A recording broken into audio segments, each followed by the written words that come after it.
आज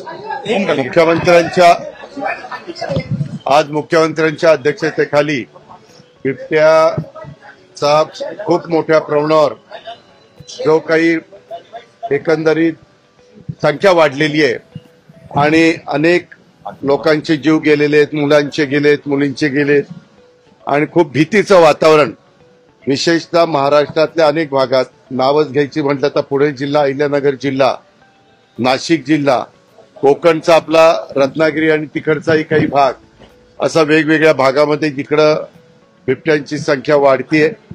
ही संख्या वाढलेली असताना ह्याच्यावर काय बंदोबस्त करायचा म्हणून तातडीच्या आज मुख्यमंत्र्यांनी मिटिंग आयोजित केलेली होती आणि त्या मिटिंगमध्ये ताबडतोब काही गोष्टी अशा आहेत की त्या तातडीनं सुरू करण्याची गरज आहे. आम्ही त्या एरियामध्ये शाळा 9:30 ते 4 असं टायमिंग ठेवलंय की जेणेकरून साधारण दुपारची वेळ असतानाच मुलं घरी यावीत संध्याकाळच्या आत. हा एक त्याच्यातनं निर्णय घेतलेला आहे. दुसरं म्हणजे तिथले पिंजरे आणि बाकीच्या कामांना जसं पुण्यामध्ये 11.5 कोटी रुपये दिले तसं अहिल्यानगर, नाशिक आणि त्या सगळ्या भागामध्ये जो काही निधी लागेल तो तातडीनं उपलब्ध करून देण्याच्या बद्दलच्या सूचना देण्यात आलेल्या आहेत.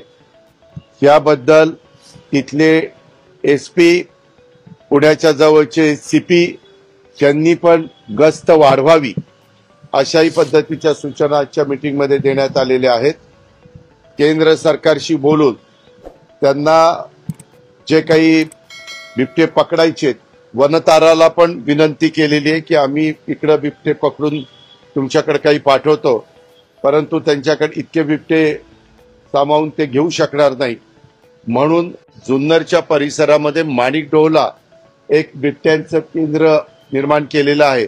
तशा पद्धतीनं 2 सेंटर ही बिबट्यांची सुरू करायची आणि त्याच्यामध्ये हे बिबटे पकडून ते तिकडे न्यायचे, त्याच्यामध्ये ठेवायचे.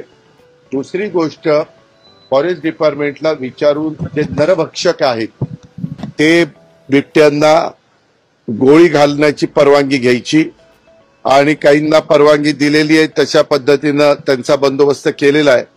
परंतु खूप मोठ्या प्रमाणावर भीतीचं वातावरण आहे आणि त्या भागामध्ये शेतकऱ्यांना आता तर सोलरवर वीज आपण देतो, परंतु अजून जुन्या ज्यांच्या मोटारी इलेक्ट्रिकवर असतील त्यांना दिवसा वीज त्या बिबट्या प्रवण भागामध्ये देण्याच्या बद्दलची पण निर्णय आज मुख्यमंत्र्यांच्या अध्यक्षतेखाली झालेल्या मीटिंगमध्ये घेण्यात आलेला आहे. आणि ते जे 2 सेंटर सुरू करायची त्याचा प्लॅन एस्टिमेट ताबडतोब करायला सांगितलेलं आहे. त्याला काहीतरी 60 एकराच्या पुढे जागा लागते, पण ते सेंटर फॉरेस्टमध्येच सुरू करायचे. फॉरेस्टला तशा प्रकारची जागा उपलब्ध आहे आणि ते बिबटे पकडून त्याच्यामध्ये ठेवायचे. त्याचा बाकीचा जे काही असेल तो खर्च देखील केंद्र सरकार, राज्य सरकार मिळून, त्या फॉरेस्ट डिपार्टमेंट मिळून त्याच्यातनं मार्ग निघेल. परंतु कुठल्याही परिस्थितीमध्ये तिथल्या लोकांचं जे काही सुरक्षितता आहे ती धोक्यात येऊ नये म्हणून जी काही काळजी आणि खबरदारी ही एसपी, कलेक्टर, सीओ या सगळ्यांना तशा सूचना देऊन फॉरेस्टला पण तिथं अधिकचं लक्ष केंद्रित करायला सांगितलेलं आहे आणि ते जेवढ्या गतीनं बिबटे पकडता येतील तितक्या गतीनं पकडून त्यांना सेंटरमध्ये शिफ्ट करायचं. हा ऐका, आज ती पण चर्चा झाली. त्याच्या संदर्भामध्ये आपण केंद्र सरकारला अशी विनंती करतोय की काही प्राणी असे आहेत की ज्यांना तुम्ही मारू शकत नाही, परंतु काही प्राणी त्याच्यातनं काढले तर मला त्याचं एक एक्झॅक्ट नाव सांगता येईना तुम्हाला, तर त्यांना मग तुम्हाला मारता येतं. तर तशा पद्धतीने हे बिबटे सगळे जंगलात वाढलेले नाही. हे उसामध्ये त्या नर मादीला त्यांचा म्हणजे मादीला झालेली पिल्लं ही वर्षामध्ये साधारण 4 पिल्लं एक मादी घालते आणि त्याच्यातनं 8 पिल्लांची पैदास वर्षभरात होते. आणि त्याच्यामुळे हे प्रमाण इतकं वाढलंय. तिथं पाणी आहे, तिथं ऊस आहे, ऊसातला पहिला त्यांना जागा आहे.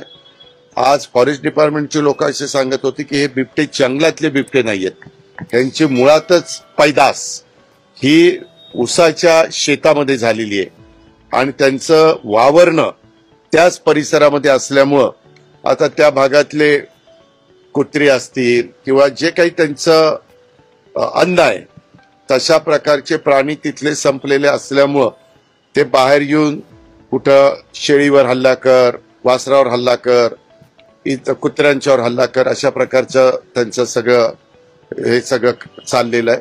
आणि म्हणून त्याच्या संदर्भामध्ये ताबडतोब ज्या काही गोष्टी करण्याची गरज आहे आणि प्रत्येकाचा जीव वाचवण्याची गरज आहे त्या सगळ्याच्या बद्दलचे निर्णय आज मुख्यमंत्र्यांच्या अध्यक्षतेखाली असणाऱ्या बिबट्याच्या आढावा बैठकीमध्ये घेण्यात आले.